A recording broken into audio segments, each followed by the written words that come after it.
അറിഞ്ഞു എന്ന് വിചാരിച്ചു. ഇന്ന് ഇംഗ്ലണ്ടിനോട് അർജന്റീന 1-2 ജയിച്ചത്. അർജന്റീന ഫാൻസ് എല്ലാവരും നല്ല ഹാപ്പിയാണെന്ന് ഞാൻ വിചാരിക്കുന്നത്. ഞാനൊരു അർജന്റീന ഫാനാണ്. അപ്പോൾ തന്നെ നമ്മളിപ്പോൾ പറഞ്ഞു വരുന്ന വേൾഡ് കപ്പിനെ കുറിച്ചല്ല, നമ്മളിപ്പോൾ പറഞ്ഞു വരുന്നത് കനിപ്പന്തൽ എന്ന് പറഞ്ഞൊരു പദ്ധതിയെ കുറിച്ചാണ്. ഇതിപ്പോൾ സർക്കാർ ഒരുക്കിയ ഒരു പദ്ധതിയാണ്. എല്ലാ സ്കൂളുകളിലും പിള്ളേരൊക്കെ വന്നിട്ട് ചെടി നടണമെന്ന് പറഞ്ഞിട്ടാണ് കനിപ്പന്തൽ എന്ന് പറഞ്ഞ പദ്ധതി ഉണ്ടാക്കുന്നത്. അപ്പോൾ അതുകൊണ്ട് നമ്മളിത് എപ്പോഴും ചെയ്യാറുള്ളതാണ്. അപ്പം നമ്മുടെ വീട്ടിൽ ഇതാ പേരയ്ക്കയുണ്ട്. പിന്നെ പേരയ്ക്ക, ഇഞ്ചി, കരിമഞ്ഞൾ, ചേമ്പ്, പ്ലാവ്, നാരകം, ചീര, കപ്പച്ചേനയൊക്കെയുണ്ട്.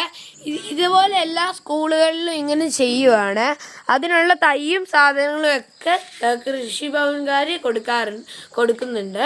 കനിപ്പന്തൽ നൃത്തം ഫ്രൂട്ട് ഫോറസ്റ്റ് എന്നാണ്. നമ്മുടെ ഇവിടെ ഒരു ഫ്രൂട്ട് ഫോറസ്റ്റ് ഉണ്ട്. നമ്മുടെ പറമ്പിലും കുറേ തൈകളുണ്ട്. ഇവിടെ കപ്പളമുണ്ട്, തൊട്ടടുത്തായിട്ട് പോമിഗ്രാനൈറ്റ് ഉണ്ട്, പറമ്പിലായിട്ട് കുറേ തരം പേരയ്ക്കകളുണ്ട്, പിന്നെ 30ഓളം വെറൈറ്റിയുള്ള മാവുണ്ട്. ഇതൊക്കെ നമ്മൾ നട്ടതാണ്. അപ്പോൾ നിങ്ങൾ ഇതേപോലെ ഇങ്ങനെ നടണം. അപ്പോൾ അതുകൊണ്ട് ഇവിടെ നമ്മുടെ കപ്പളമുണ്ട്.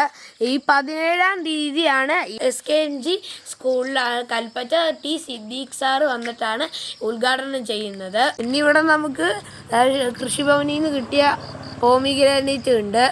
ഇനി കൃഷിഭവൻ എല്ലാ സ്കൂളുകളിലും തൈകൾ കൊടുത്തിട്ട് പിള്ളേർക്കൊക്കെ കൊടുത്തിട്ട് നടാൻ വേണ്ടി പറയുന്നതാണ്. അതിനാണ് ഇവർ കനിപ്പന്തൽ എന്ന് പറയുന്നത്. കനിപ്പന്തലിന് എൻ്റെ വക എല്ലാവിധ ആശംസകളും. നിങ്ങൾ ഇതിലും പങ്കെടുക്കണം.